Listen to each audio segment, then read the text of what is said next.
Hello again, and welcome as Zenith Players continues our 17th week of live readings with Comedy of Errors. I am TJ, our technical director, after a very comedic error.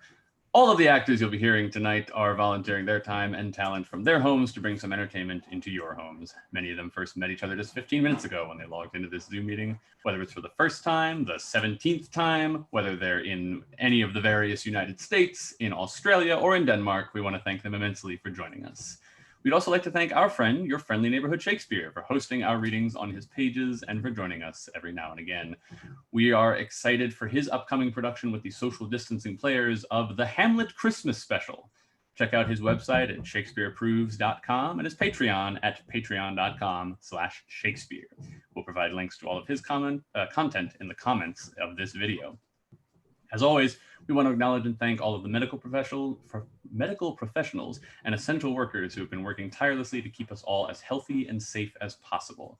We also want to acknowledge those demonstrating and protesting for bravely pushing forward the simple fact that Black lives matter. If you are interested in more information about our totally volunteer organization, check out our website, zenithplayers.com. Feel very free to check out our very attractive donations page. 100% of all donations go towards production costs, which these days consists of the various subscriptions that allow for these readings to happen. If you'd like to read with us in future projects, just send us an email, casting@zenithplayers.com. We will get you on board. Join us this upcoming Monday, July the 13th, for Medea. And next Saturday, we will continue our Shakespeare series. For now, please relax and enjoy Comedy of Errors, featuring as Aegeon, a merchant from Syracuse, Nat Genace; as Silenus, the Duke of Ephesus, Shakira Searle; as Antipholus of Syracuse, a traveler in search of his mother and his brother, Steve Anderson; as Dromio of Syracuse, his servant, Rebecca Martin; as the first merchant, a citizen of Ephesus, Zandali Montero; as Antipholus of Ephesus, a citizen of Ephesus, Russell Slater; as Dromio of Ephesus, his servant, Emily Durango; as Adriana, Antipholus of Ephesus's wife, Caitlin Jurwitz; as Luciana, Adriana's sister, Julie Goska; Luce, also called Nell, will be played by Erin Grodis Gimble; a messenger, servant to Antipholus of Ephesus and Adriana, Brian James Applegate;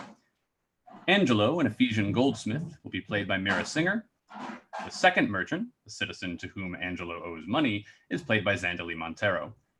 Balthazar, an Ephesian merchant, will be played by Brian James Applegate. And a courtesan, the hostess of Antipholus of Ephesus at dinner, will be played by Grace Aline.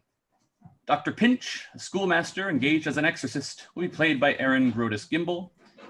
An Ephesian law officer will be played by Bill Nutt. And the Lady Abbess, also called Amelia, head of a priory in Ephesus, will be played by Debbie Lockwood. Comedy of Errors, Act 1, Scene 1. Enter Silenus, the Duke of Ephesus, with Aegeon, the merchant of Syracuse, the jailer, and other attendants. Proceed, Silenus, to procure my fall. By the doom of death end woes and all. Merchant of Syracuse, plead no more. I am not partial to infringe our laws. The enmity and discord which of late sprung from the rancorous outrage of your duke, to merchants, our well-dealing countrymen, who, wanting guilders to redeem their lives, have sealed his rigorous statutes with their bloods, excludes all pity from our threatening looks. For since the mortal and intestine jars twixt thy seditious countrymen and us, it hath in solemn synods been decreed, both by the Syracusians and ourselves, to admit no traffic to our adverse towns. Nay more, if any born at Ephesus be seen at Syracusian marts and fairs, again, if any Syracusian born comes to the bay of Ephesus, he dies, his goods confiscate to the duke's dispose, unless 1,000 marks be levied to quit the penalty and to ransom him. Thy substance, valued at the highest rate, cannot amount unto 100 marks. Therefore, by law, thou art condemned to die. Yet this is my comfort. When your words are done, my woes end likewise with the evening sun. Well, Syracusian, say in brief the cause why thou departest from thy native home, and for what cause thou camest to Ephesus. a heavier task could not have been imposed. Then to speak of my griefs unspeakable, yet that the world may witness that my end was wrought by nature, not by vile offense. I'll utter what my sorrow gives me leave. In Syracuse I was born, and wed unto a woman happy but for me, and by me had not our hap been bad. With her I lived in joy, our wealth increased by prosperous voyages I often made, to Epidinium till my factor's death. And the great care of goods and random left drew me from kind embracements of my spouse, from whom my absence was not 6 months old, before herself, almost at a fainting under the pleasing punishment that women bear, had made provision for her, following me, and soon and safe arrived where I was. There had she not been long, but she became a joyful mother of 2 goodly sons, and, which was strange, the one like the other, as could not be distinguished but by names. That very hour, in the selfsame inn, a mean woman was delivered, of such burden male twins, both alike. Those for their parents were exceedingly poor, I bought and brought up to attend to my sons. My wife, not meanly proud of 2 such boys, made daily motions for our home return. Unwillingly, I agreed. Alas, too soon. We came aboard. A league of Epidemium we had sailed, before the always winding, obeying deep gave any tragic instance of our harm.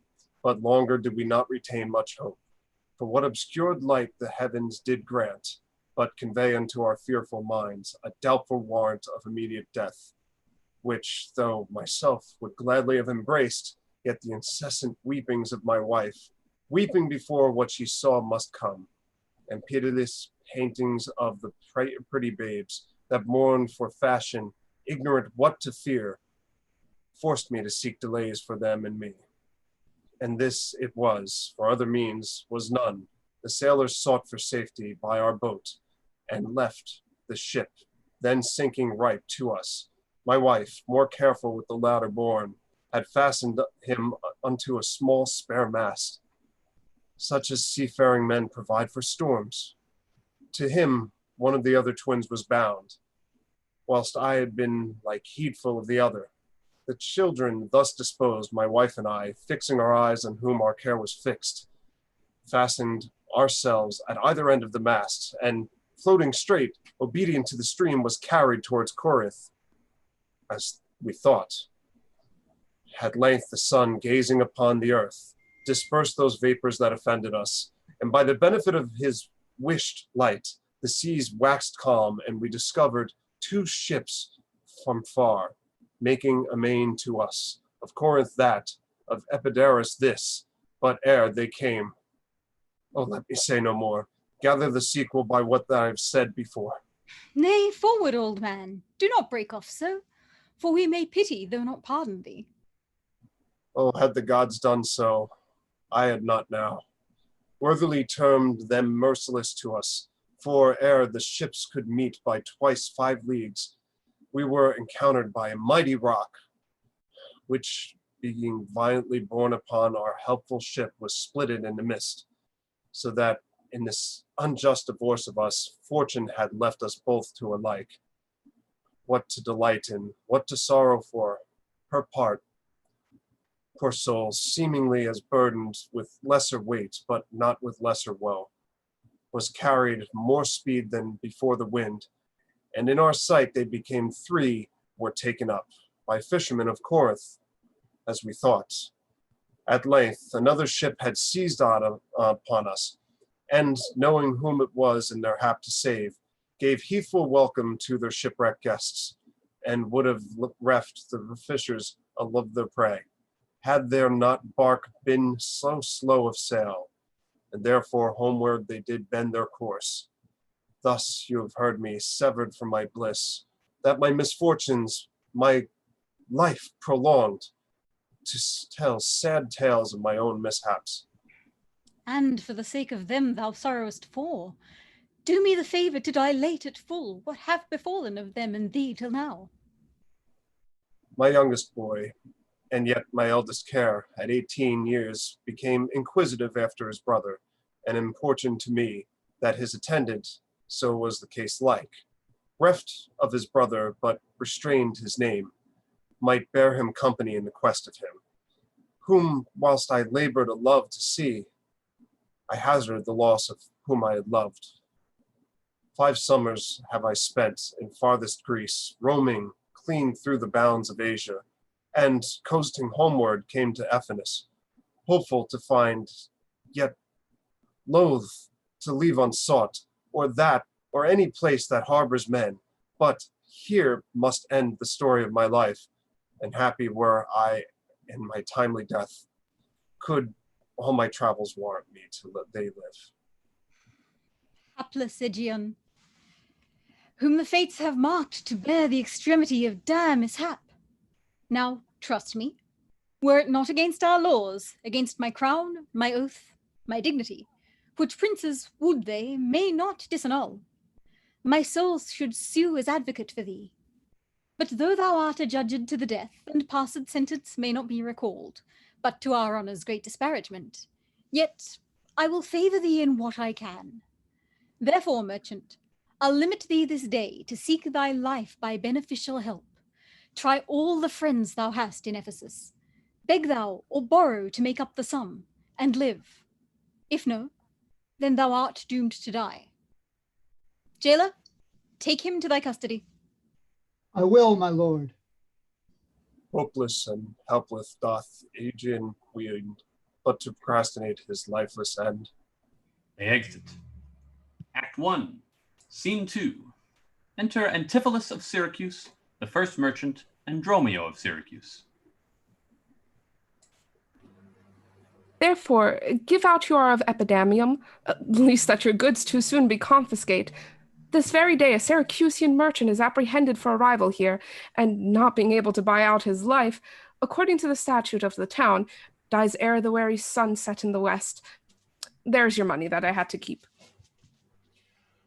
Go, bear it to the centaur where we host, and stay there, Dromio, till I come to thee. Within this hour it will be dinner time.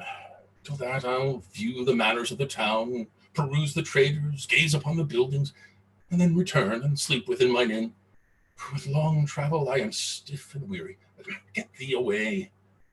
Many a man would take you at your word, and go indeed, having so good a mien. Dromio of Syracuse exits. A trusty villain, sir, that very oft when I am dulled with care and melancholy, lightens my humor with his merry jests. Why, will you walk about with me about the town, and then go to my inn and dine with me? I am invited, sir, to certain merchants of whom I hope to make much benefit. I crave your pardon. Soon at 5 o'clock, please you, I'll meet with you upon the mart, and afterwards consort you till bedtime. My present business calls me from you now. Farewell till then. I will go lose myself and wander up and down to view the city. Sir, I commend you to your own content. He exits. He that contends me to mine own content, commends me to the thing I cannot get. I to the world am like a drop of water that in the ocean seeks another drop, who, falling there to find his fellow forth, unseen, inquisitive, confounds himself.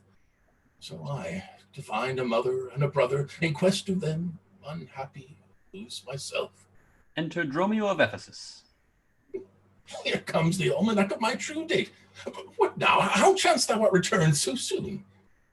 Return so soon? Rather approach too late. The capon burns, the pig falls from the spit. The clock hath strucken 12 upon the bell. My mistress made it 1 upon my cheek. She is so hot because the meat is cold. The meat is cold because you come not home. You come not home because you have no stomach. You have no stomach, having broke your fast. But we know what 'tis to fast and pray, are penitent for your default today. Stop in your wind, sir. Tell me this, I pray. Where have you left the money that I gave you? 6pence that I had Wednesday last to pay the saddler for my mistress's cropper. The saddler had it, sir. I kept it not. I am not in a sportive humor now. Tell me, and dally not, where is the money? We being strangers here, how darest thou trust so great a charge from thine own custody? I pray you, jest, sir, as you sit at dinner. I from my mistress come to you in post. If I return, I shall be post indeed, for she will scour your fault upon my pate.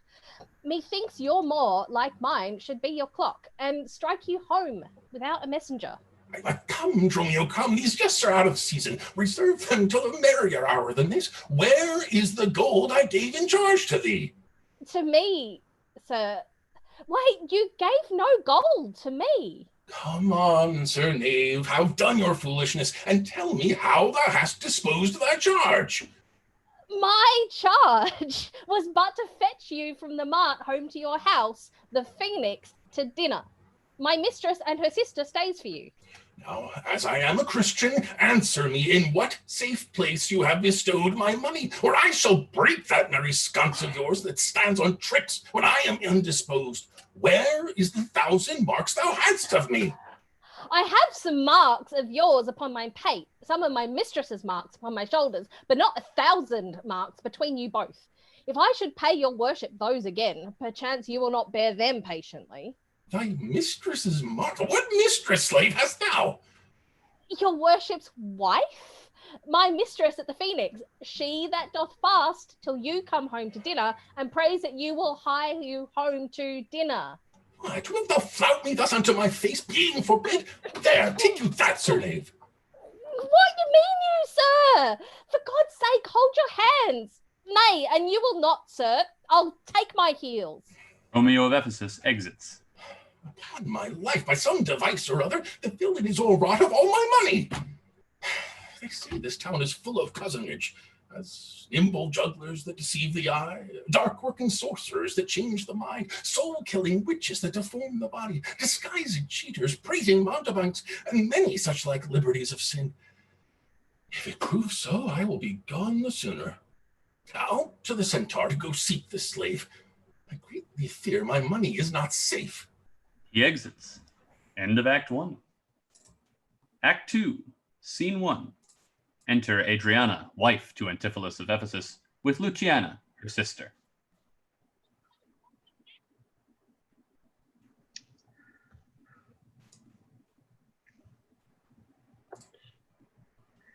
Neither my husband nor the slave returned that in such haste I sent to seek his master. Sure, Luciana, it is 2 o'clock. Perhaps some merchant hath invited him, and from the marts he's somewhere gone to dinner. Good sister, let us dine and never fret. A man is master of his liberty. Time is their master, and when they see time, they'll go or come. If so, be patient, sister. Why should their liberty than ours be more? Because their business still lies out o' door. Look, when I serve him, he takes it ill. Oh, no, he is the bridle of your will. There's none but asses will be bridled so. Why, headstrong liberty is lashed with woe. There's nothing situated under heaven's eye but hath his bound in earth, in sea, in sky. The beasts, the fishes, and the winged fowls are their males, subjects, and their controls. Man more divine, the master of all these, lord of the wide world and wild watery seas, endued with intellectual sense and souls of more preeminence than fish and fowls, are masters to their females and their lords. Then let your will attend on their accords. This servitude makes you to keep unwed. Not this, but troubles of the marriage bed. But were you wedded, you would bear some sway. Ere I learn love, I'll practice to obey. How, if your husband starts some other where? Till he come again, I would forbear. Patience unmoved, no marvel though she pause. They can be meek that have no other cause. A wretched soul bruised with adversity, we bid be quiet when we hear it cry. But were we burdened with like weight of pain, as much or more we should ourselves complain. So thou that hast no unkind mate to grieve thee, with urging helpless patience would relieve me. But if thou live to see like right bereft, this fool begged patience in thee will be left. Well, I will marry one day, but try. Here comes your man. Now is your husband nigh. Enter Dromio of Ephesus. Say, is your tardy master now at hand? Nay, he's at 2 hands with me, and that my 2 ears can witness. Say, didst thou speak with him? Knowst thou his mind? Aye, he told his mind upon mine ear. Beshrew his hand, I scarce could understand it. Spake he so doubtfully, thou couldst not feel his meaning? Oh, nay, he struck so plainly I could too well feel his blows, and withal so doubtfully that I could scarce understand them. But say, I prithee, is he coming home? It seems he hath great care to please his wife. Why, mistress, sure my master is horn mad. Horn mad, thou villain? I mean not cuckold mad, but sure he is stark mad. When I desired him to come home to dinner, he asked me for 1,000 marks in gold. "'Tis dinner time," quoth I. "My gold," quoth he. "Your meat doth burn," quoth I. "My gold," quoth he. "Will you come?" quoth I. "My gold," quoth he. "Where's the 1,000 marks I gave thee, villain?" "The pig," quoth I, "is burned." "My gold," quoth he. "My mistress, sir." "Hang up thy mistress, I know not thy mistress, out on thy mistress." Quoth who? "Quoth my master." "I know," quoth he, "no house, no wife, no mistress." So that my errand, due unto my tongue, I thank him, I bear home upon my shoulders, for in conclusion, he did beat me there. Go back again, thou slave, and fetch him home. Go back again and be new beaten home. For God's sake, send some other messenger. Back, slave, or I will break thy pate across. And he will bless that cross with other beating. Between you, I shall have a holy head. Hence, prating peasant, fetch thy master home. Am I so round with you as you with me, that like a football you just spurn me thus? You spurn me hence, and he will spurn me hither. If I last in this service, he must case me in leather. He exits. Hi, how impatience lureth in your face. His company must do his minions grace, whilst I at home starve for a merry look. Have homely age the alluring beauty took from my poor cheek? But then he hath wasted it.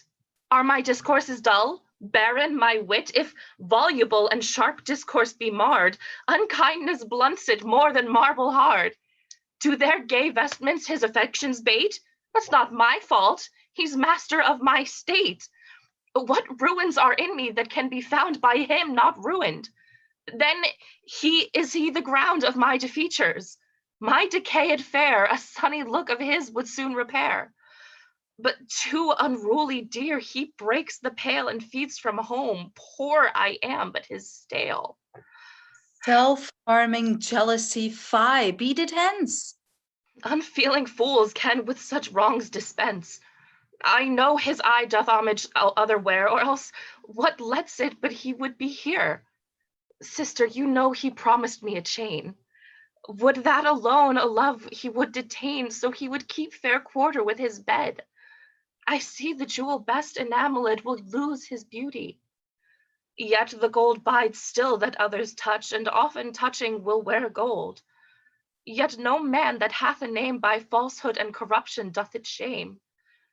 Since that my beauty cannot please his eye, I'll weep what's left away and weeping die. How many fond fools serve mad jealousy? They exit.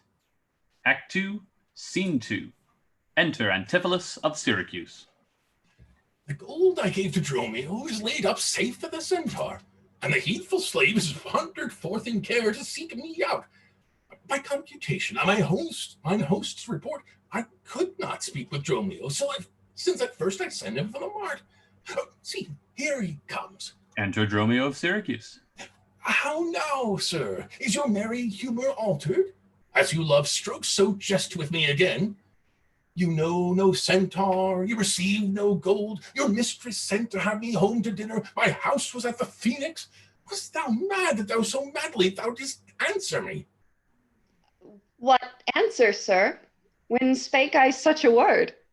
Even now, even here, about half an hour hence. I did not see you since you sent me hence, home to the centaur, with the gold you gave me. Villain, thou didst deny the gold's receipt, and toldst me of a mistress and a dinner, for which I hope thou feltst I was displeased. I am glad to see you in this merry vein. What means this jest, I pray you, master, tell me. Yea, dost thou jeer and flout me in the teeth? Think'st thou I jest? Hold, take that and that. Dromio. Well, sir, for God's sake, now your jest is earnest. Upon what bargain do you give it me? Because that I familiarly sometimes do use you for my fool and chat with you, your sauciness will jest upon my love and make a comment of my serious hours. When the sun shines, let foolish gnats make sport, but creep in crannies when he hides his beams. If you will jest with me, know my aspect, and fashion your demeanor to my looks, or I will beat this method in your sconce. Sconce, call you it? So you would leave battering. I had rather have it a head, and you use these blows long. I must get a sconce for my head and ensconce it too, or else I shall seek my wit in my shoulders. But I pray, sir, why am I beaten? Dost thou not know? Nothing, sir, but that I am beaten. Shall I tell you why? Aye, sir, and wherefore? For they say every why hath a wherefore. Why, first, for flouting me, and then wherefore? For urging it the second time to me.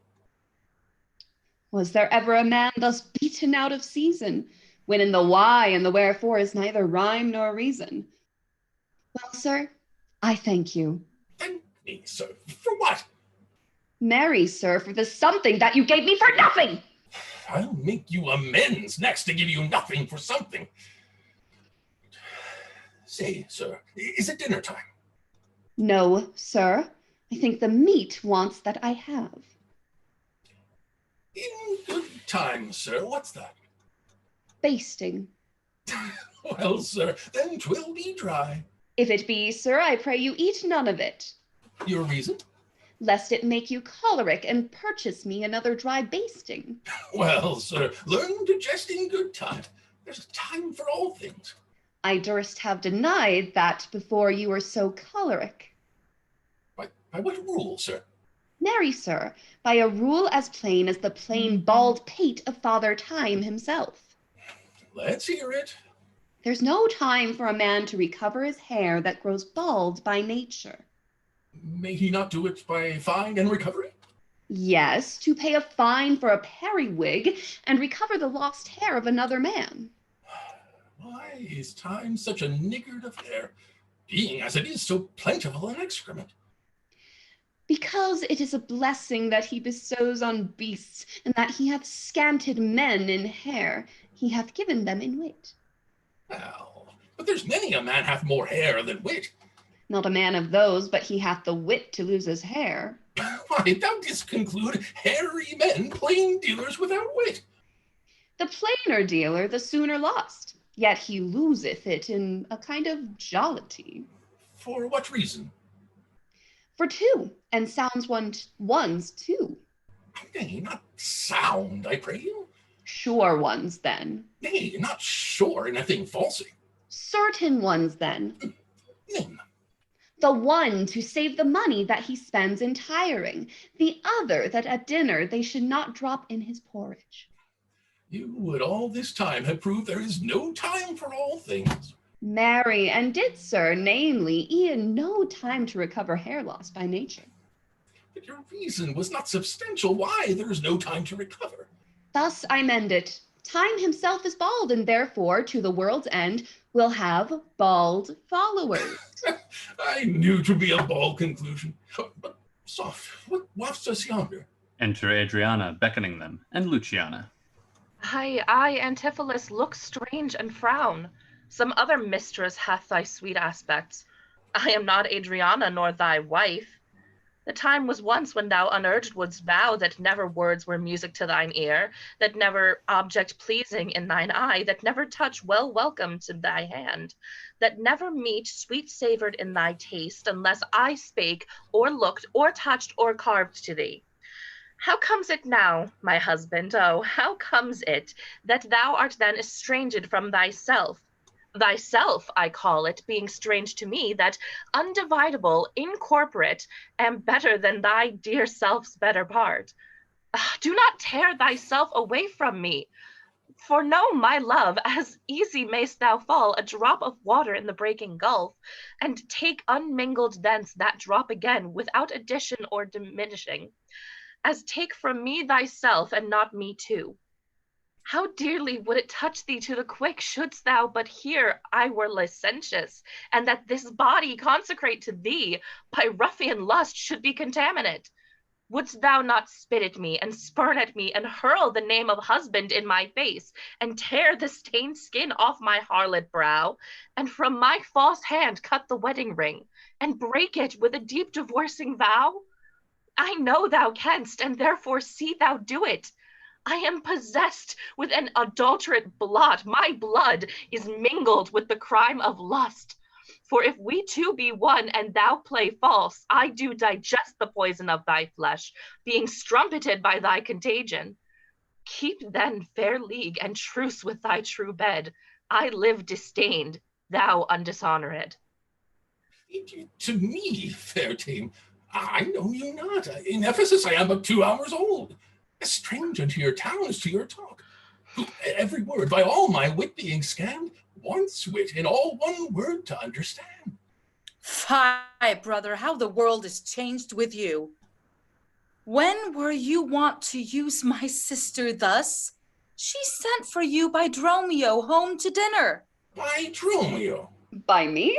By thee, and this thou didst return from him, that he did buffet thee, and in his blows denied my house for his, me for his wife. Did you converse, sir, with this gentlewoman? What is the course and drift of your compact? Sir, I never saw her till this time. Villain, thou liest, for even her very words didst thou deliver to me on the mart. I never spake with her in all my life. How can she thus then call us by our names? Unless it be an inspiration. How ill agrees it with your gravity to counterfeit thus grossly with your slave, abetting him to thwart me in my mood. Be it my wrong you are from me exempt, but wrong not that wrong with more contempt. Come, I will fasten on this sleeve of thine. Thou art an elm, my husband, I a vine, whose weakness, married to thy stronger state, makes me with thy strength to communicate.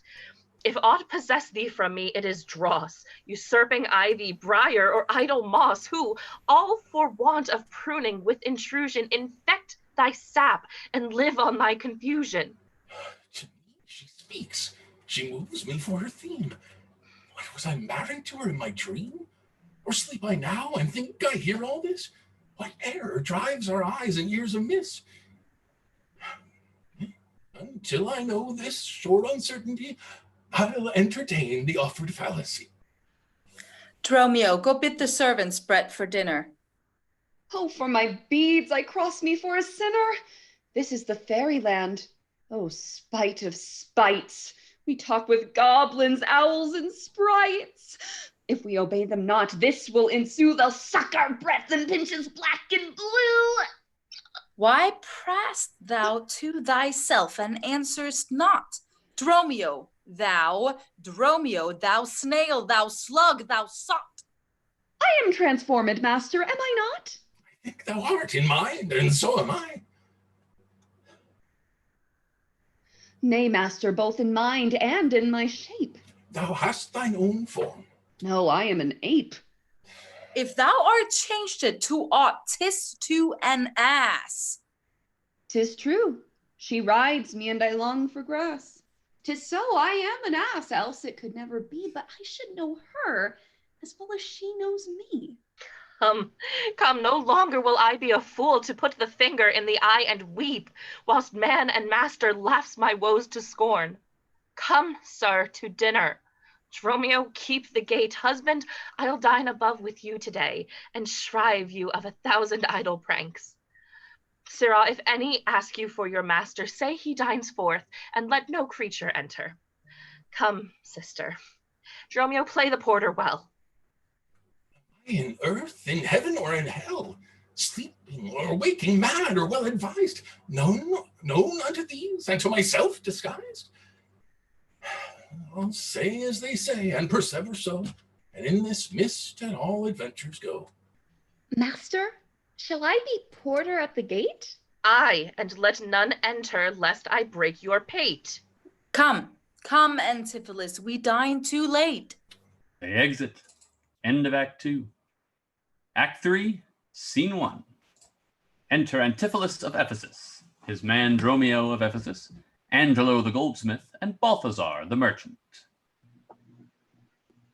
Good, Signor Angelo. You must excuse us all. My wife is shrewish when I keep not out. Say that I lingered at your shop to see the making of her carcanet, and that tomorrow you will bring it home. But here's a villain that would face me. He met me on the mart, and that I beat him and charged him with 1,000 marks in gold, and I did deny my wife and house. Thou drunkard, thou, what didst thou mean by this? Say what you will, sir, but I know what I know. That you beat me at the mart. I have your hand to show. If the skin were parchment and the blows you gave were ink, your own handwriting would tell you what I think. I think thou art an ass. Huh, marry, so it doth appear by the wrongs I suffer and the blows I bear. I should kick being kicked, and being at that pass, you would keep from my heels and beware of an ass. You're sad, Signor Balthazar. Pray God our cheer may answer my goodwill and your good welcome here. I hold your dainties cheap, sir, and you're welcome, dear. Oh, Signor Balthazar, either at flesh or fish, a table full of welcome makes scarce one dainty dish.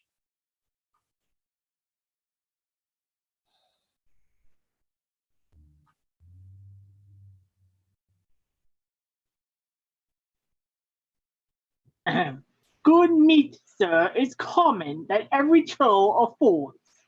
And welcome or common, for that's nothing but words. Full cheer and great welcome makes a merry feast. Aye, to a niggardly host and more sparing guest. My cates be mean, take them in good part. Better cheer may you have, but not with better heart. My door is locked. Go bid them let us in. Maud, Bridget, Marion, Cicely, Gillian, Gin. Mome, Maltors, Capon, Coxcomb, Idiot, Patch. Either get thee from the door, or sit down at the hatch. Dost thou conjure for wenches that thou callest for such store, when one is one too many? Go, get thee from the door. What? Patch is made our porter. My master stays in the street. Let him walk from whence he came, lest he catch cold on his feet. Who talks within there? Ho! Right, sir, I'll tell you when, and you tell me wherefore. Wherefore? For my dinner. I have not dined today. Nor today here you must not. Come again when you may. What art thou that keepest me out from the house I owe? The porter for this time, sir, and my name is Dromio. Oh, villain! Thou hast stolen both mine office and my name. The one ne'er got me credit, the other mickle blame.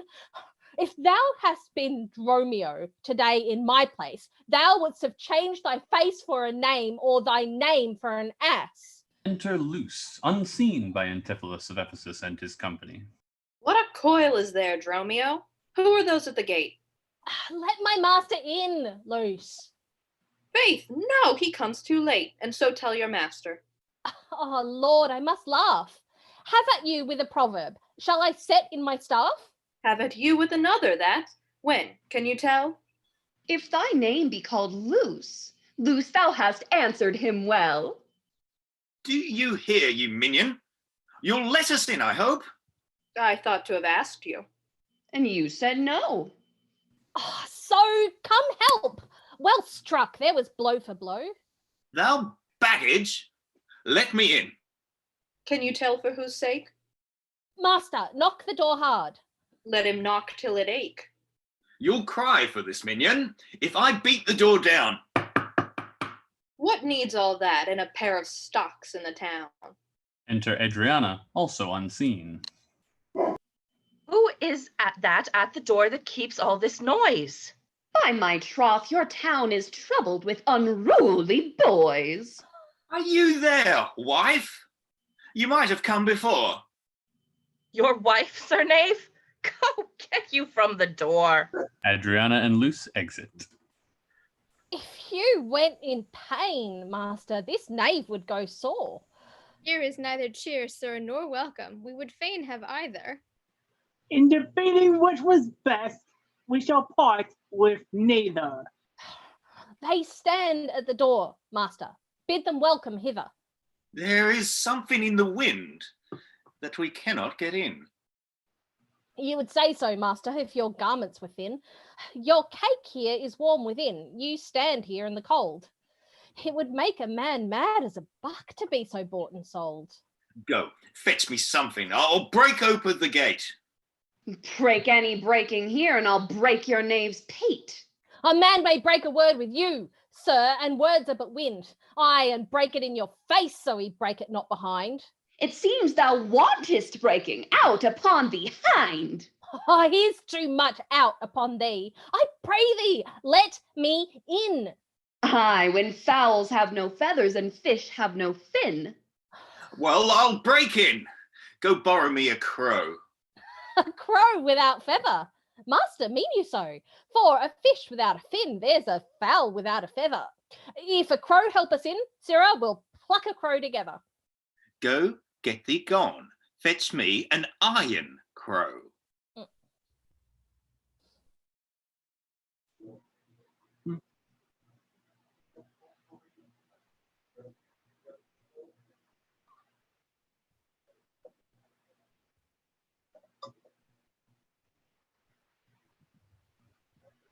Have patience, sir. Oh, let it not be so. Herring your war against your reputation and draw within the compass of suspect the unviolated honor of your wife. Once this, your long experience of her wisdom, her sober virtue, years and modesty, plead on her part some cause to you unknown. And doubt not, sir, but she will well excuse why at this time the doors are made against you.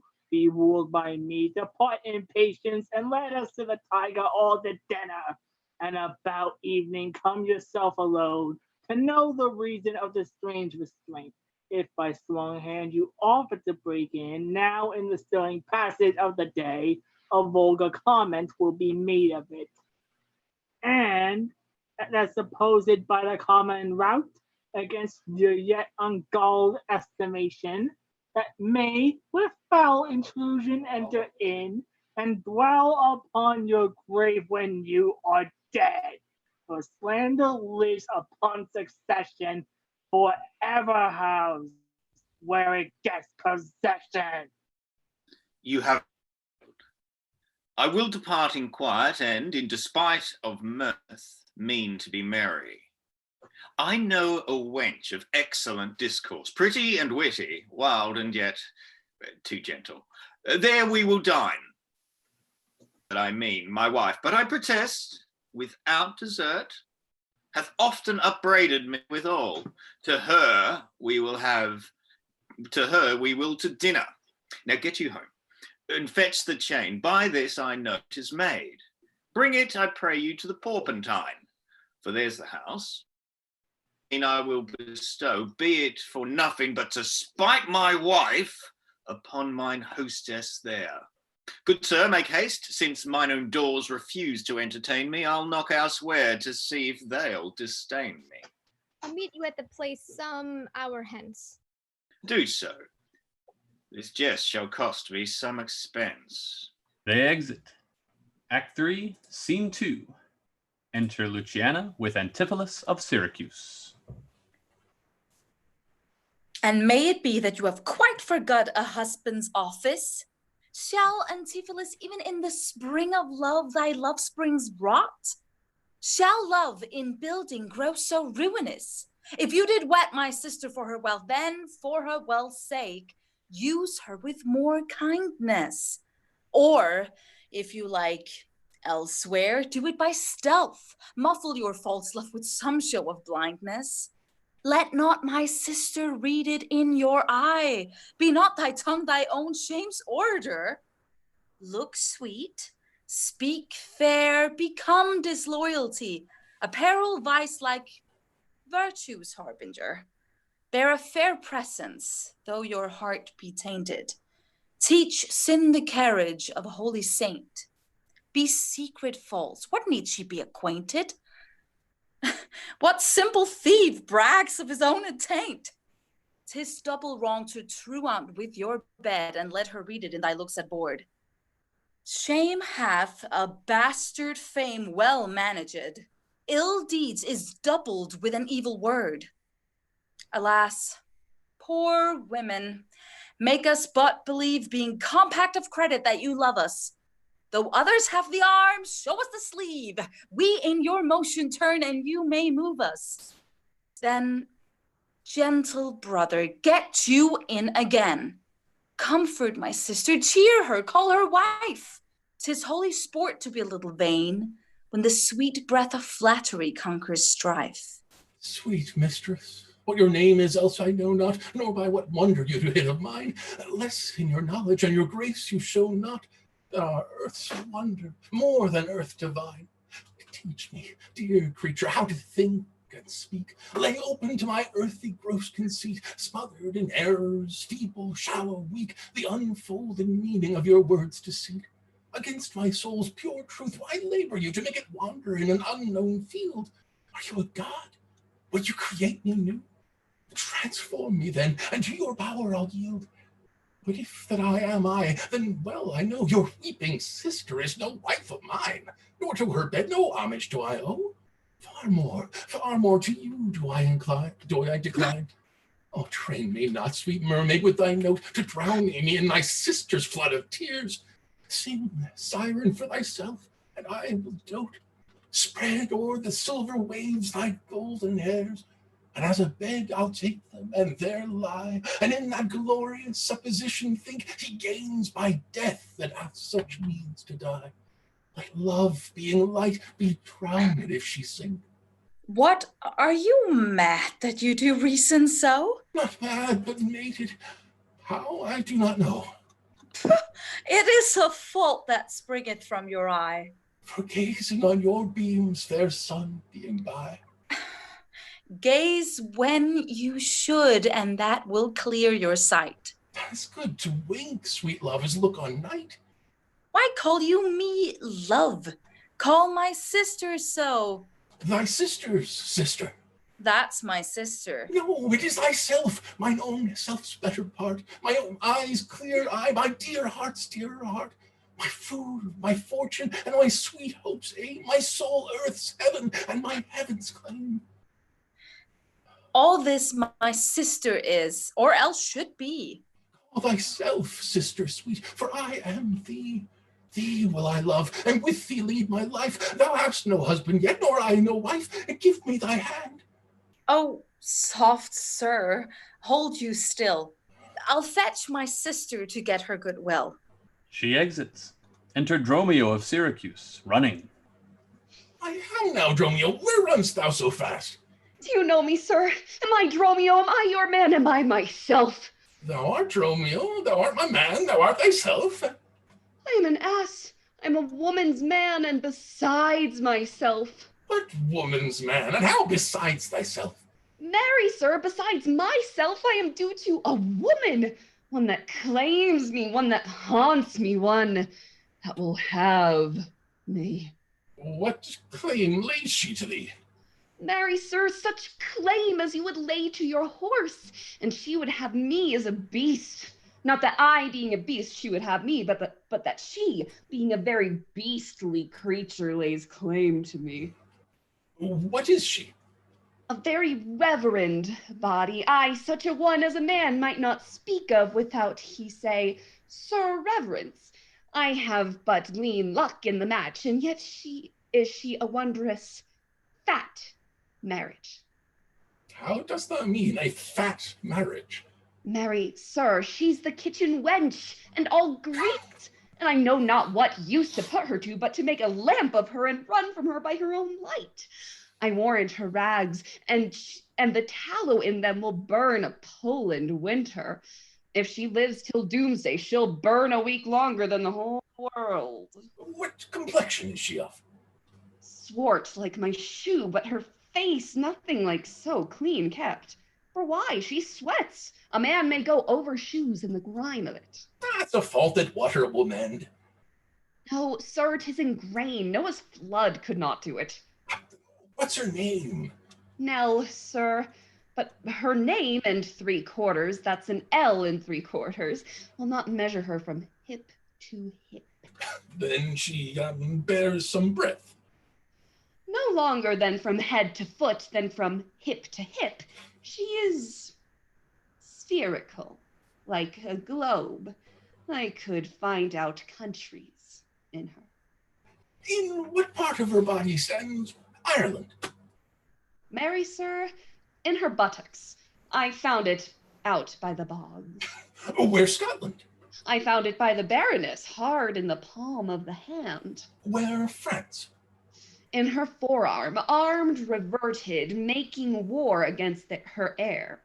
Where England? I looked for the chalky cliffs, but I could find no whiteness in them. But I guess it stood in her chin, in the salt room that ran between France and it. Where Spain? Faith, I saw it not, but I felt it hot in her breath.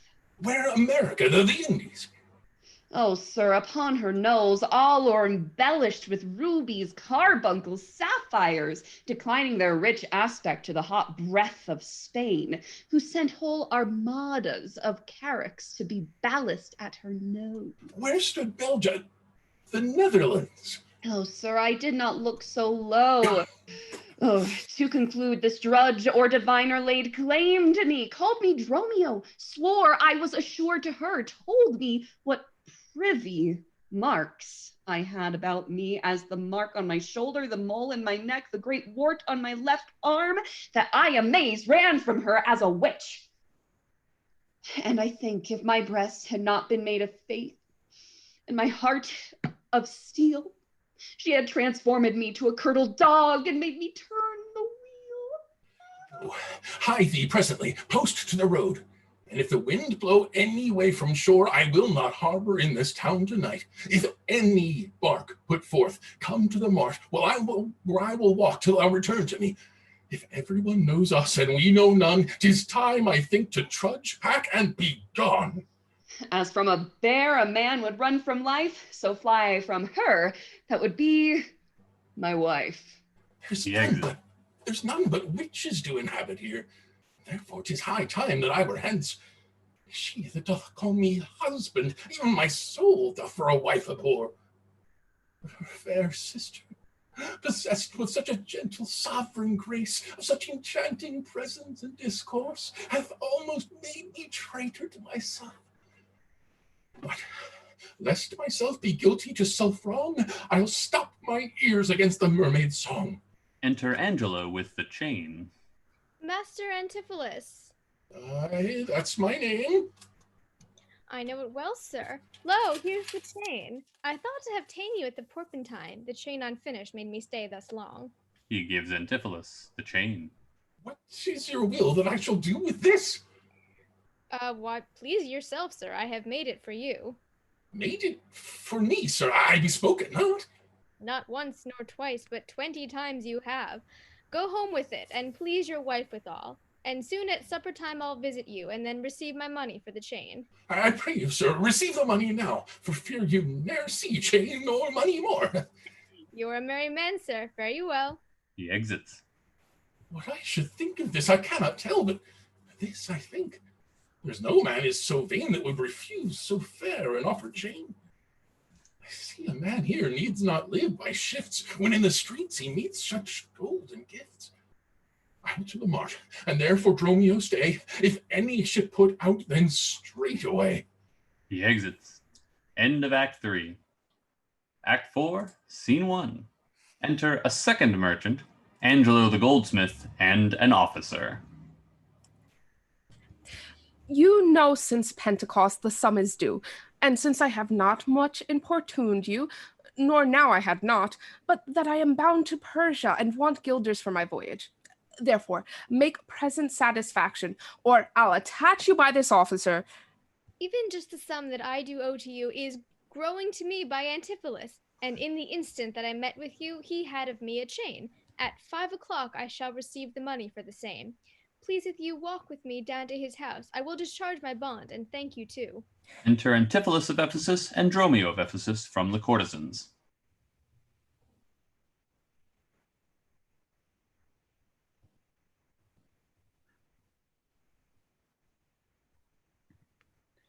While I go to the goldsmith's house, go thou and buy a rope's end.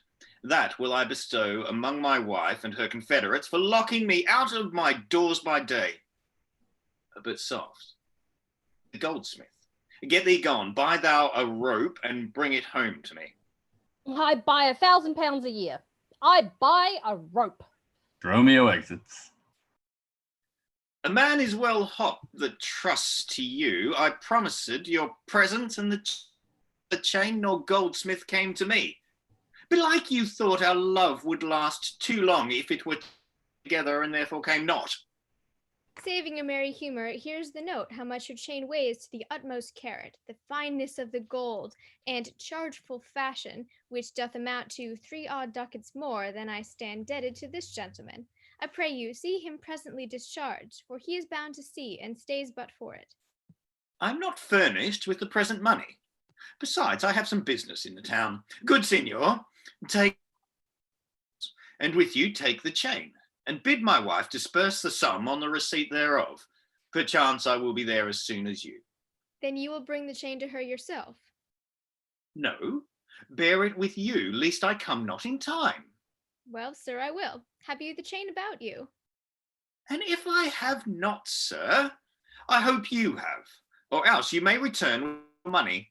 Nay, come, I pray you, sir, give me the chain. Both wind and tide stays for this gentleman, and I to blame have held him here too long. Good Lord, you use this dalliance to excuse your porcupine. I should have chid you for not bringing it, but like a shrew, you just begin to brawl. The hour steals on. I pray you, sir, dispatch. You hear how he importunes me, the chain. Why, give it to my wife and fetch your money. Come, come, you know I gave it to you even now. Either send the chain or send by me some token. Fie, now run this humour out of breath. Come, where's the chain? I pray you, let me see it. My business cannot brook this dalliance. Good sir, say you where you'll answer me or no. If not, I'll leave him to the officer. I answer you? What should I answer you? The money that you owe me for the chain. I owe you none till I receive the chain. You know I gave it you half an hour since. You gave me none. You wrong me much to say so. You wrong me more, sir, in denying it. Consider how it stands upon my credit.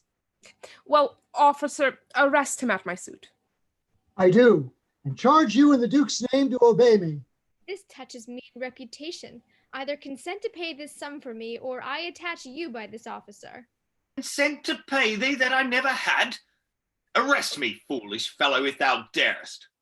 Here is thy fee. Arrest him, officer. I would not spare my brother in this case if he should scorn me so apparently. I do arrest you, sir. You hear the suit. I pay thee till I give thee bail. But, sirrah, you shall buy this sport as dear as all the metal in your shop will answer. Sir, I shall have law in Ephesus to your notorious shame. I doubt it not. Enter Dromio of Syracuse from the bay. Master, there is a bark of Epidamnum that stays but till her owner comes aboard, and then, sir, she bears away. Our fraughtage, sir, I have conveyed aboard, and I have bought the oil, the balsamum, the aquavitae. The ship is in her trim, the merry wind blows fair from land. They stay not at all but for their owner, master, and yourself. Oh no, a madman? Why, thou peevish sheep? What ship of Epidamnum stays for me? A ship you sent me to hire waftage? Thou drunken slave, I sent thee for a rope and told thee to what purpose and to what end. You sent me for a rope's end as soon. You sent me to the bay, sir, for a bark. I will obey this matter at more leisure and teach your ears to list me with more heed. To Adriana, villain, hie thee straight. Give her this key and tell her in the desk that's covered over with Turkish tapestry there is a purse of ducats. Let her send it. Tell her I am arrested in the street and that thou shalt bail me. Hie, slave, be gone. On, officer, to prison till it come. To Adriana, that is where we dined, where Dwozabel did claim me for her husband. She is too big, I hope, for me to compass. Thither I must, although against my will, for servants must their masters' minds fulfill. He exits. Act 4, Scene 2. Enter Adriana and Luciana. Ah, Luciana, did he tempt thee so? Mightst thou perceive austerely in his eye that he did plead in earnest, yea or no? Looked he or red or pale or sad or merrily? What observation madest thou in this case of his heart's meteors tilting in his face? First, he denied you had in him no right. He meant he did me none, the more my spite. Then swore he that he was a stranger here. And true he swore, though yet forsworn he were. Then pleaded I for you. And what said he? That love I begged for you, he begged for me. With what persuasion did he tempt thy love? With words that in an honest suit might move. First he did praise my beauty, then my speech. Did speak him fair? Have patience, I beseech. I cannot, nor I will not hold me still. My tongue, though not my heart, shall have his will. He is deformed, crooked, old, and sere, ill-faced, worse-bodied, shapeless everywhere, vicious, ungentle, fool, blunt, unkind, stigmatical in making, worse in mind. Who would be jealous then of such a one? No evil lost is wailed when it is gone. Oh, but I think him better than I say, and yet would hear in others' eyes were worse. Far from her nest the lapwing cries away. My heart prays for him, though my tongue do curse. Enter Dromio of Syracuse with the key. Here go, the desk, the purse, sweet, now make haste. How hast thou lost thy breath? By running fast. Where is thy master, Dromio? Is he well? No, he's in Tartar limbo, worse than hell. A devil in an everlasting garment hath him, one whose hard heart is buttoned up with steel. A fiend, a fairy, pitiless and rough. A wolf, nay, worse, a fellow in all buff. A back friend, a shoulder clapper, one that countermands the passages of alleys, creeks, and narrow lands. A hound that runs countering yet draws dry foot well. One that before the judgment carries poor souls to hell. Why, man, what is the matter? Do not know the matter. He is rested on the case. What, is he arrested? Tell me at whose suit? I know not at whose suit he is arrested well, but it is in a suit of buff which rested him, that can I tell. Will you send him, mistress, redemption, the money in his desk? Go fetch it, sister. This I wonder at, that he, unknown to me, should be in debt. Tell me, was he arrested on a band? Not on a band, but on a stronger thing. A chain, a chain! Do you not hear it ring? What, the chain? No, No, the bell, 'tis time that I were gone. It was 2 ere I left him, and now the clock strikes 1. The hours come back. That did I never hear. Oh, yes, if any hour meet a sergeant, he turns back for very fear. As if time were in debt, how fondly dost thou reason? Time is a very bankrupt and owes more than he's worth to season. Nay, he's a thief too. Have you not heard men say that time comes stealing on by night and day? If he be in debt and theft and a sergeant in way, hath he not reason to turn back hour in a day? Enter Luciana with a purse. Go, Dromio, there's the money. Bear it straight and bring thy master home immediately. Dromio exits. Come, sister, I am pressed down with conceit. Conceit my comfort and my injury. They exit. Act 4, Scene 3. Enter Antipholus of Syracuse, wearing the chain. There's not a man I meet but doth salute me as if I were their well-acquainted friend, and everyone doth call me by my name. Some tender money to me, some invite me, some other give me thanks for kindnesses, some offer me commodities to buy. Even now a tailor called me in his shop and showed me silks that he had bought for me, and therewithal took measure of my body. Sure, these are but imaginary wiles, and Lapland sorcerers inhabit here. Enter Dromio of Syracuse with the purse. Master, here's the gold you sent me for. What? Have you got the picture of old Adam new apparelled? What gold is this? What Adam dost thou mean? Not that Adam that kept the paradise, but that Adam that keeps the prison. He that goes in the calf's skin that was killed for the prodigal. He that came behind you, sir, like an evil angel, and bid you forsake your liberty. I understand thee not. No? Why, 'tis a plain case. He that went like a base vial in a case of leather. The man, sir, that when gentlemen are tired, gives them a sob and rests them. He, sir, that takes pity on decayed men and gives them suits of durance. He that sets his rest to do more exploits with his mace than a Morris pike. What, thou mean'st an officer? Aye, sir. The sergeant of the band, he that brings any man to answer it, that breaks his band, one that thinks a man always going to bed and says, God give you good rest. Well, sir, there rest in your foolery. Is there any ships put forth tonight? May we be gone? Why, sir, I brought you word an hour since that the bark Expedition put forth tonight, and then were you hindered by the sergeant to tarry for the hoy delay. Here are the angels that you sent for to deliver you. He gives him the purse. I was distracted, and so am I, and here we wander in illusions. Some blessed power deliver us from hence. Enter a courtesan. Well met, Master Antipholus. I see, sir, you have found the goldsmith now. Is that the chain you promised me today? Satan, avoid, I charge thee, tempt me not. Master, is this mistress Satan? It is the devil. Nay, she is worse. She is the devil's dam, and here she comes in the habit of a light wench. And thereof comes that the wenches say, God damn me, that's as much as to say, God make me a light wench. It is written that they appear to men like angels of light. Light is an effect of fire, and fire will burn. Ergo, light wenches will burn. Come not near here. Your man and you are marvelous merry, sir. Will you go with me? We'll mend our dinner here. Master, if you do expect spoon meat, or bespeak a long spoon. Why, Dromio? Nary, he must have a long spoon that must eat with the devil.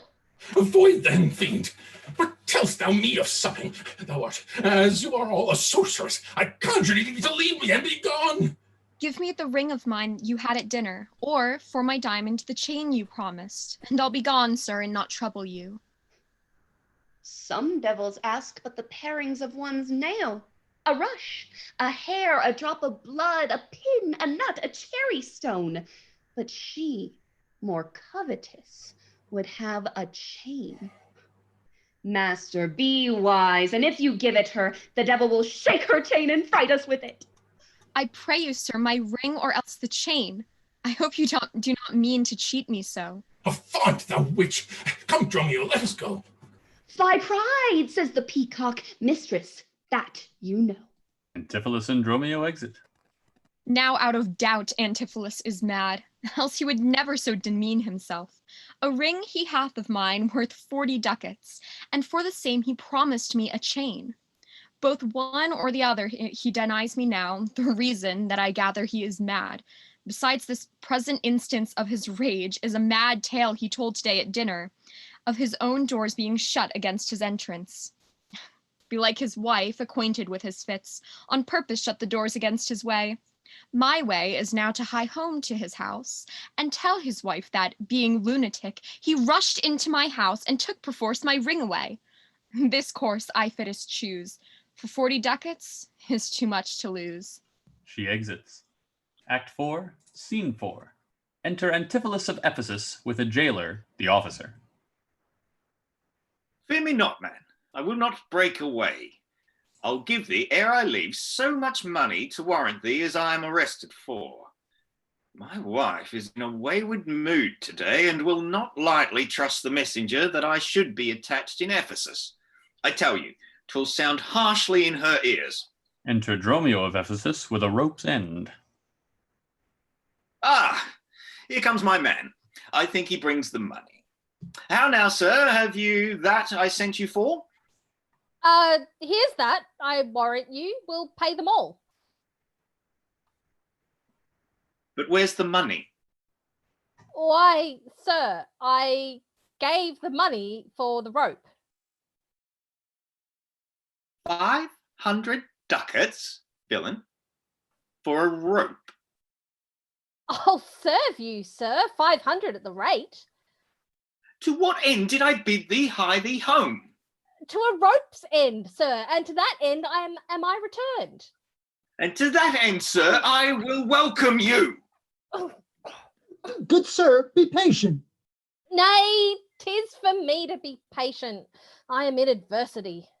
Good now, hold thy tongue. Nay, rather persuade him to hold his hands. Thou whoresome, senseless villain. Oh, I were senseless, sir, that I might not feel your blows.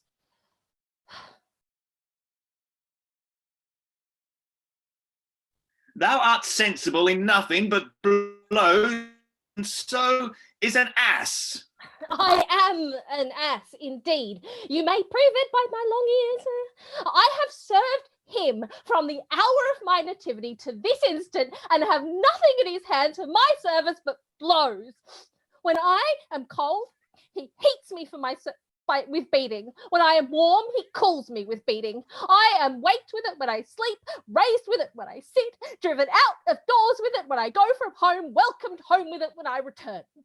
Nay, I bear it on my shoulders as a beggar want her brat, and I think when he hath lamed me, I shall beg with it from door to door. Enter Adriana, Luciana, the courtesan, and a schoolmaster called Pinch. Come, go along. My wife is coming yonder. Mistress, respeci finem, respect your end, or rather the prophecy like the parrot, beware the rope's end. Wilt thou still talk? How say you now? Is not your husband mad? His incivility confirms no less. Good Dr. Pinch, you are a conjurer. Establish him in his true sense again, and I will please you what you demand. Alas, how fiery and how sharp he looks. Mark how he trembles in his ecstasy. Give me your hand. Let me feel your pulse. Well, here is my hand. Let it feel your ear.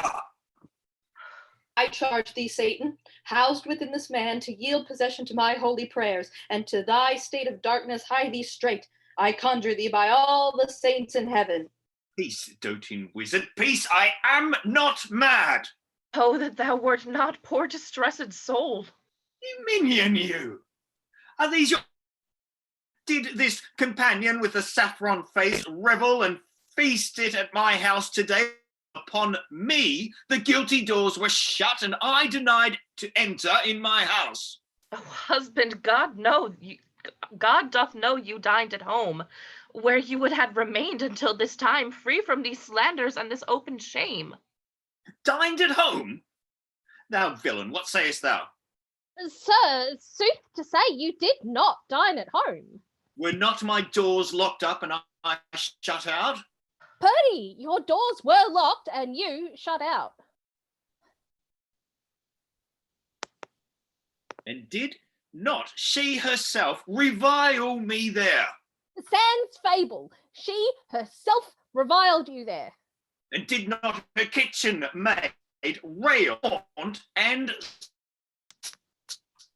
me? Certes she did. The kitchen vestal scorned you. Rage, depart from hence. Oh, in verity you did. My bones bear witness that since have felt the vigour of his rage. It's good to soothe him in these contraries. It is no shame.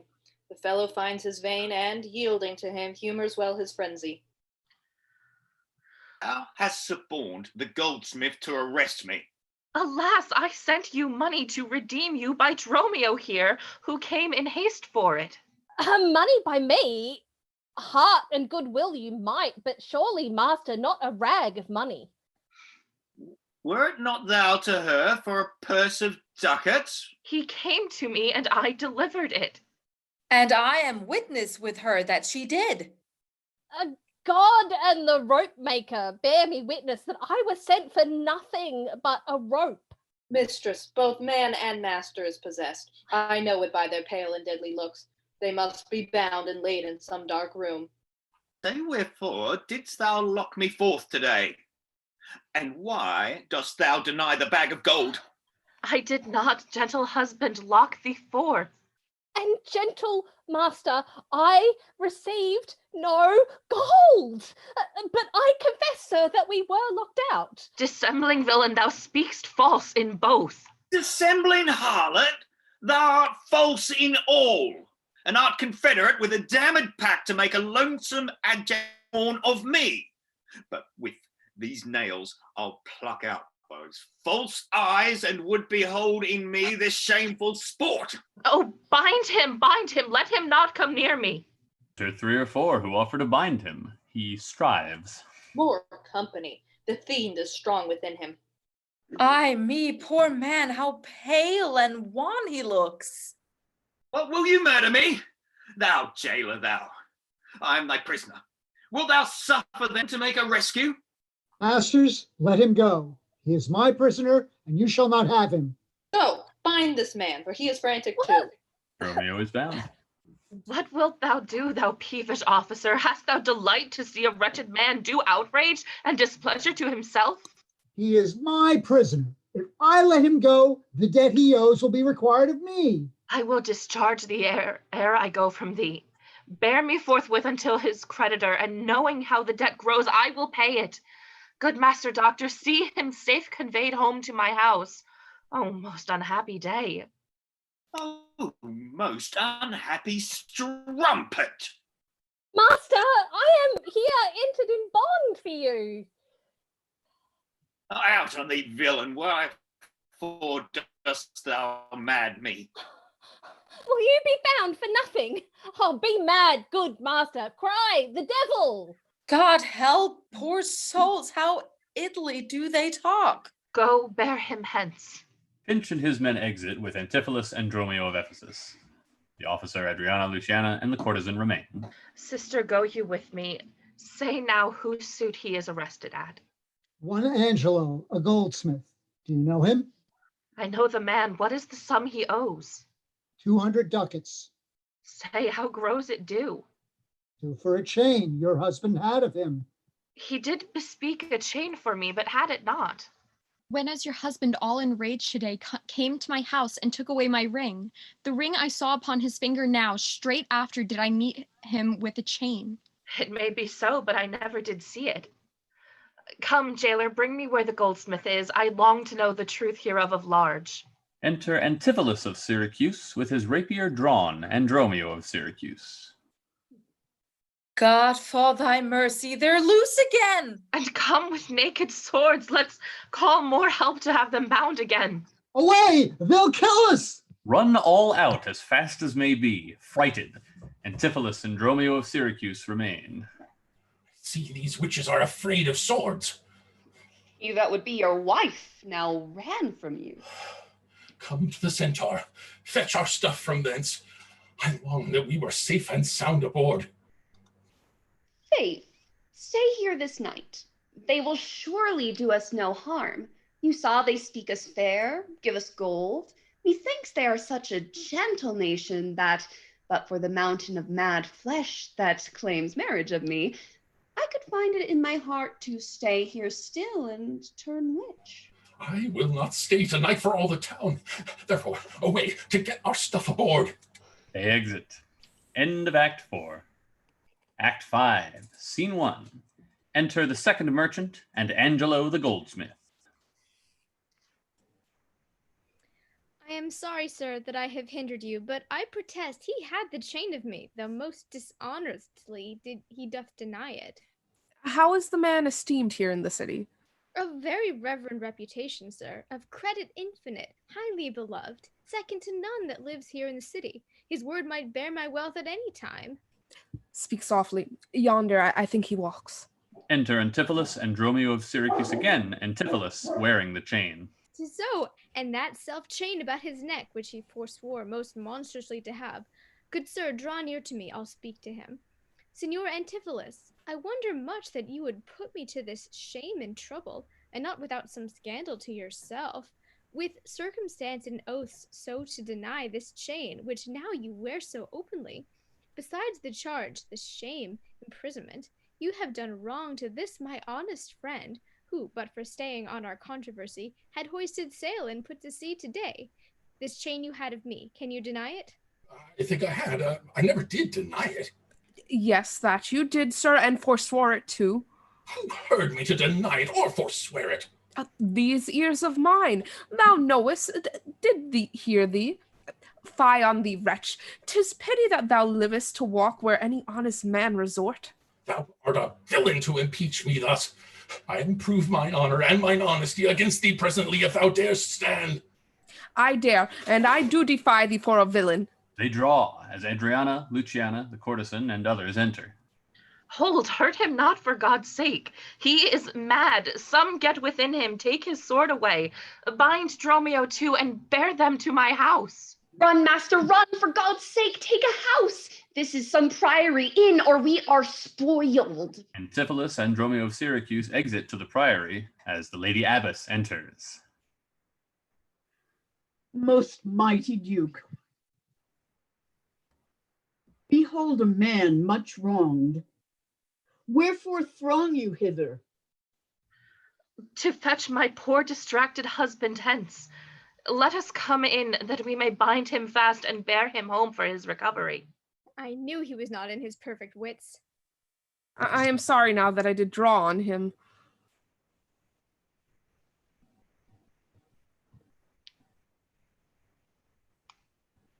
How long hath this possession held the man?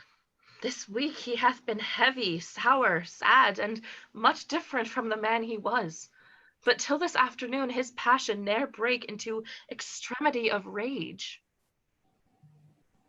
Hath he not lost much wealth by wrack of sea, buried some dear friend? Hath not else his eye strayed his affection in unlawful love, a sin prevailing much in youthful men who give their eyes the liberty of gazing? Which of these sorrows is he subject to? To none of these, except it be the last, namely some love that drew him oft from home. You should for that have reprehended him. Why, so I did. I, but not rough enough. As roughly as my modesty would let me. Haply in private. And in assemblies too. I, but not enough.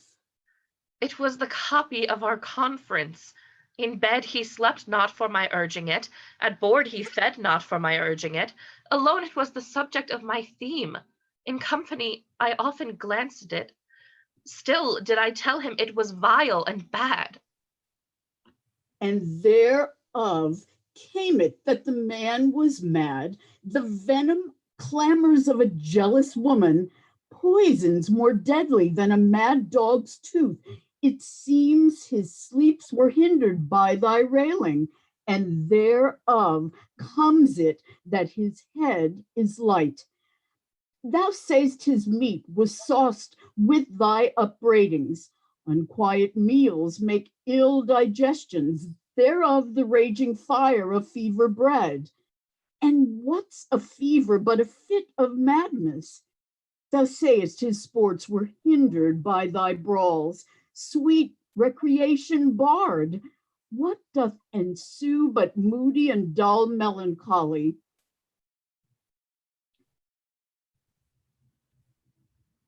Kinsman, to grim and comfortless despair, and at her heels a huge infectious troop of pale distemperatures and foes to life. In food, in sport, and life-preserving rest, to be disturbed would mad or man or beast. The consequence is then thy jealous fits hath scared thy husband from the use of wits. She never reprended him, but mildly, when he demeaned himself rough, rude, and wildly. Why bear you these rebukes and answer not? She did betray me to my own reproof. Good people, enter and lay hold on him. No, not a creature enters in my house. Then let your servants bring my husband forth. Neither. He took this place for sanctuary, and it shall privilege him from your hands till I have brought him to his wits again, or lose my labor in assaying it. I will attend my husband, be his nurse, diet his sickness, for it is my office, and will have no attorney but myself. And therefore let me have him home with me. Be patient, for I will not let him stir till I have used the approved means I have, with wholesome syrups, drugs, and holy prayers, to make of him a formal man again. It is a branch and parcel of mine oath, a charitable duty of my order. Therefore, depart and leave him here with me. I will not hence and leave my husband here, and ill it doth beseem your holiness to separate the husband and the wife. Be quiet and depart. Thou shalt not have him. He exits. Complain unto the Duke of this indignity. Come, go, I will fall prostrate at his feet and never rise until my tears and prayers have won his grace to come in person hither and take perforce my husband from the abbess. By this, I think the dial points at 5. Anon, I'm sure the Duke himself in person comes this way to the melancholy vale, the place of death and sorry execution behind the ditches of the abbey here. Upon what cause? To see a reverend Syracusian merchant, who put unluckily into this bay against the laws and statutes of this town, beheaded publicly for his offense. See where they come. We will behold his death. Kneel to the Duke before he pass the abbey. Enter the Duke of Ephesus, and Aegeon the merchant of Syracuse, barehead with the headsman and other officers. Yet once again proclaim it publicly.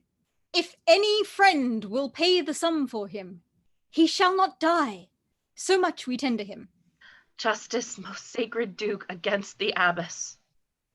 She is a virtuous and a reverend lady. It cannot be that she hath done thee wrong.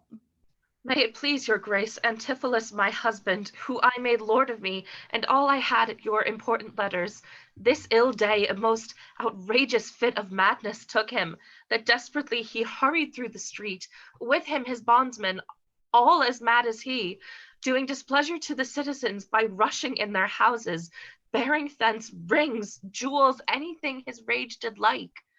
Once did I get him bound and send him home, whilst to take order for the wrongs I went that here, and there his fury had committed. Anon, I wot not by what strong escape he broke from those that had the guard of him, and with his mad attendant and himself, each one with ireful passion, with drawn swords, met us again and madly bent on us, chased us away till raising of more aid, we came again to bind them. Then they fled into this abbey whither we pursued them. And here the abbess shuts the gates on us and will not suffer us to fetch him out, nor send him forth that we may bear him hence. Therefore, most gracious Duke, with thy command, let him be brought forth and borne hence for help. Long since thy husband served me in my wars, and I to thee engaged a prince's word when thou didst make him master of thy dead, to do him all the grace and good I could. Go, some of you, knock at the abbey gate, and bid the lady abbess come to me. I will determine this before I stir. Enter a messenger. Oh, mistress, mistress, shift and save yourself. My master and his men are both broke loose, beaten the maids a row and found the doctor, whose beard they had singed off with brands of fire. And ever as it blazed, they threw on him great pails of puddled mire to quench the hair. My master preaches patience to him, and the while his man with scissors nicked him like a fool. And sure, unless you send some present help, between them they will kill the conjurer. Peace, fool, thy master and his man are here, and that is false thou dost report to us. Mistress, upon my life I tell you true, I have not breathed or almost since I did see it. He cries for you and vows, if he can take you, to scorch your face and to disfigure you. Hark! Hark! I hear him, mistress! Justice! Be gone! Come, stand by me, fear nothing. Guard with halberds. Enter Antipholus and Dromio of Ephesus. Ay me, it is my husband. Witness you that he is borne about invisible. Even now we housed him in the abbey here, and now he's there, past thought of human reason. Justice, most gracious Duke, oh grant justice, even for the service that long since I did thee when I strid thee in the wall and took deep scars to life.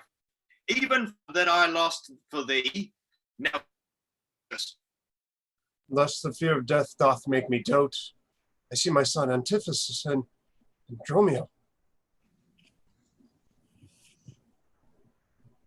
Justice, sweet prince, against that woman there, she whom thou wast to me to be my wife, that hath abused and dishonored me, even in the strength and height of injury beyond imagination, is the wrong that she this day has shameless thrown on me. Discover how, and thou shalt find me thus just.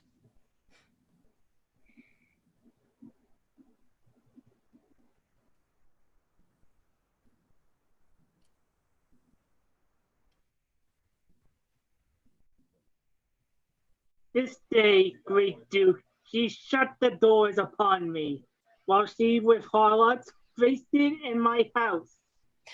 A grievous fault. Say, woman, didst thou so? No, my good lord. Myself, he, and my sister today did dine together. So befall my soul, as this is false he burdens me withal. Ne'er may I look on day nor sleep on night, but she tells to you, your highness, simple truth. O perjured woman, they are both forsworn. In this the madman justly chargeth them.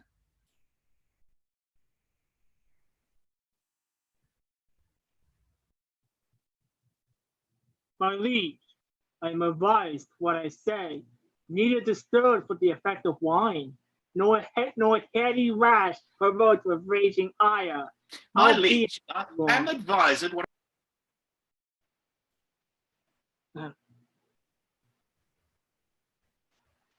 Neither disturbed with the effect of wine, nor heady rash provoked with raging ire, albeit my wrongs might make one wiser mad. This woman locked me out this day from dinner. That goldsmith there, were he not packed with her, could witness it, for he was with me then, who parted with me to go fetch a chain, promising to bring it to the Porpentine, where Balthazar and I did dine together. Our dinner done, and he not coming thither, I went to seek him. In the street I met him, and in his company that gentleman. There did this perjured goldsmith swear me down that I this day of him received the chain.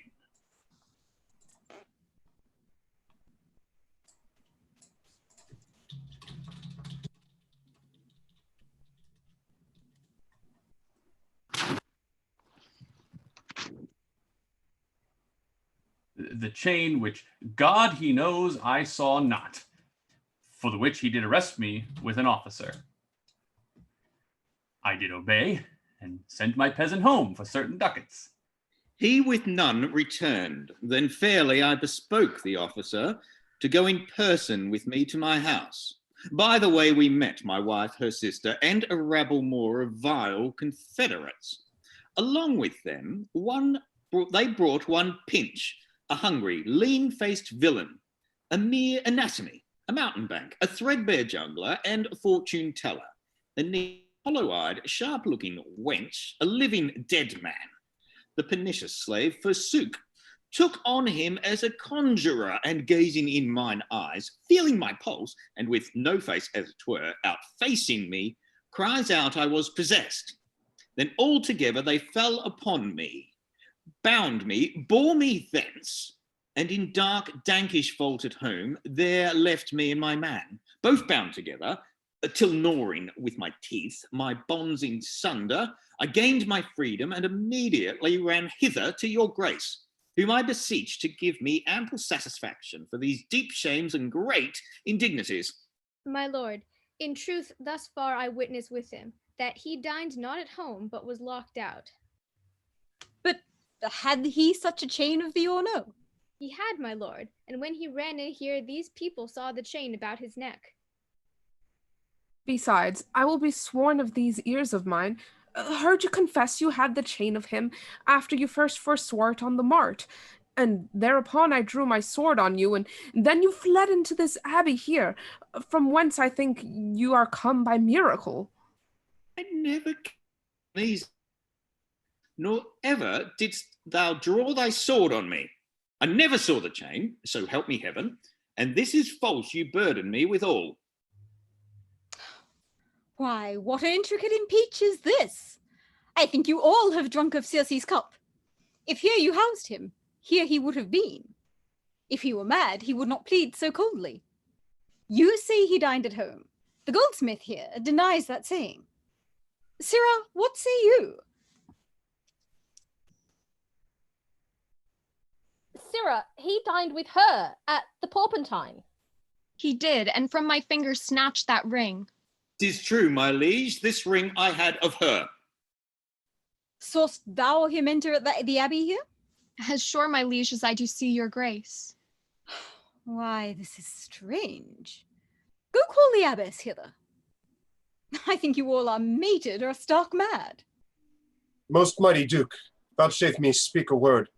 Haply I see a friend will save my life and pay the sum that may deliver me. Speak freely, Syracusian, what thou wilt. Is not your name, sir, called Antipholus? And is that not your bondman, Dromio? Within this hour I was his bondman, sir, but he, I thank him, gnawed into my cords. Now I am Dromio, and his man, unbound. I'm sure both of you remember me. Ourselves we do remember, sir, but you, for lately we were bound as you are now. You are not Pinch's patient, are you, sir? Why look you strange on me? You know me well. I never saw you in my life till now. Oh, grief hath changed me since you last saw me, and careful hours with time's deformed hand have written strange to features in my face. But tell me yet, dost thou not know my voice? Neither. Dromio, nor thou? No, trust me, sir, nor I. I am sure thou dost. I, sir, but I am sure I do not, and whatsoever a man denies, you are now bound to believe him. Not know my voice? O time's extremity, hast thou cracked and splitted my poor tongue in 7 short years that here my only son knows not my feeble key of untuned cares. Though now this grain face of mine be hid in some sap-consuming winter's drizzled snow, and all the conduits of my blood froze up, yet hath my night of life some memory, my wasting lamp some fading glimmer left, my dull deaf ears a little used to hear. All these old witnesses I can't Tell me thou art my son Antipholus. I never saw my father in my life. But 7 years since in Syracuse, boy, thou know'st we parted. But perhaps, my son, thou shamest to acknowledge me in misery. The Duke, and all that know me in the city, can witness with me that is not so. I never saw Syracusia in my life. I tell thee, Syracusian, 20 years have I been patron to Antipholus, during which time he ne'er saw Syracusa. I see thy age and dangers make thee dote. Enter Amelia the abbess, with Antipholus of Syracuse and Dromio of Syracuse.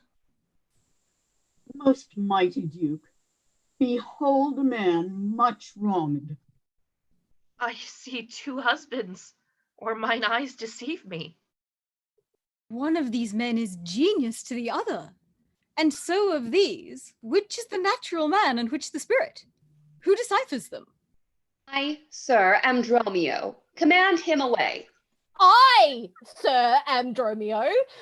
Pray let me stay. Aegean, art thou not? Or else his ghost? Oh, my old master! Who hath bound him here?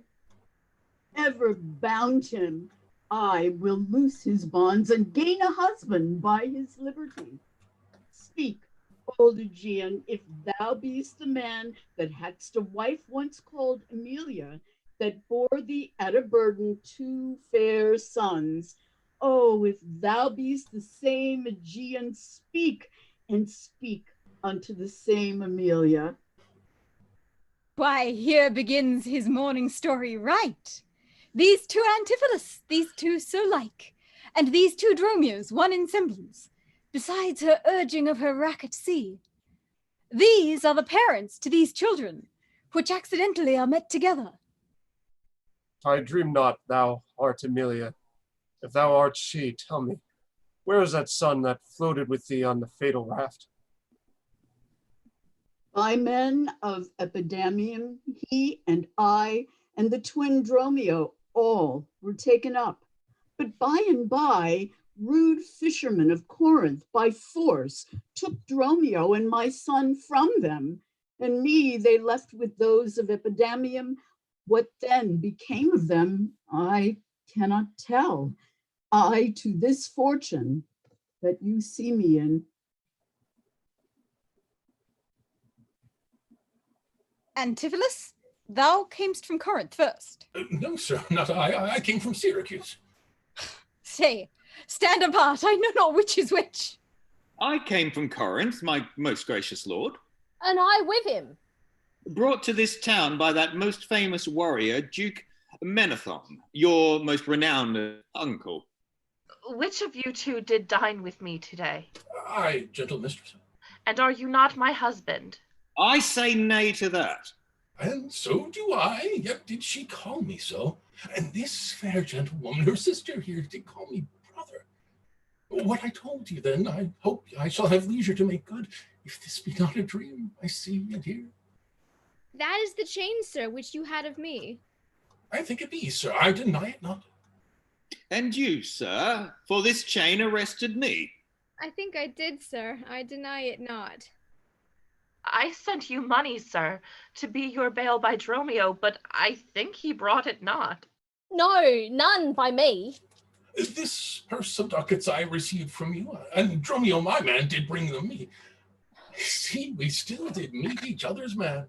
I was ta'en for him, and he for me, and thereupon these errors arose. Those ducats pawn I for my father here. It shall not need. Thy father has his life. Sir, I must have that diamond from you. There, take it, and much thanks for my good cheer. Renowned Duke, vouchsafe to take the pains to go with us into the abbey here, and here at large discourse it all our fortunes, and all that are assembled in this place, that by this sympathized one day's error have suffered wrong. Go, keep us company, and we shall make full satisfaction. 33 years have I but gone in travail of you, my sons, until this present hour my heavy burden ne'er delivered. The Duke, my husband, and my children both, and you, the calendars of their nativity, go to a gossip's feast, and go with me after so long a grief, such nativity. With all my heart, I'll gossip at this feast. All exit, except the two Dromios and the two brothers Antipholus. Master, shall I fetch your stuff from shipboard? Dromio, what stuff of mine hast thou embarked?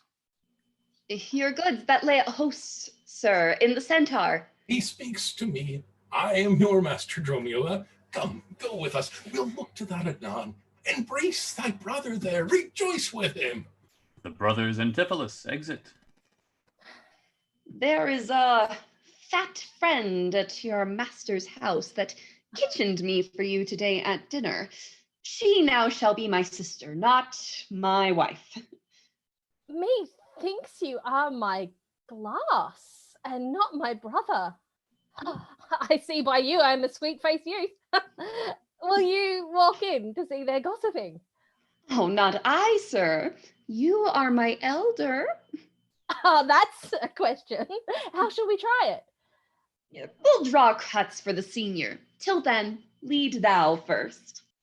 Nay, then, thus. We came into the world like brother and brother. And now let's go hand in hand, not one before the other. They exit. End of play. Thank you for joining us for Comedy of Errors. We would once again like to extend a very large thank you to our friend, Your Friendly Neighborhood Shakespeare. Visit him at his website, shakespeareproves.com, or on Facebook at Shakespeare Proves, Your Friendly Neighborhood Shakespeare. Links to all that in the comments of this video. A huge thanks to all of these fine actors for appearing with us. Thank you all so much. So many actors from 3 different continents joined us tonight. Thank you, thank you, thank you. If you want more information on us, including how to be one of these fine actors, you can go to our Facebook page, Zenith Players, and send us a message, or send an email to casting@zenithplayers.com, and our technical director, that's me, will get back to you as soon as possible. We want to continue to express our support to everyone out there who is working to keep us all safe and those continuing to protest and demonstrate. Join us this Monday as we read Medea, and next Saturday, we will be reading Prometheus Bound. Thank you and good night.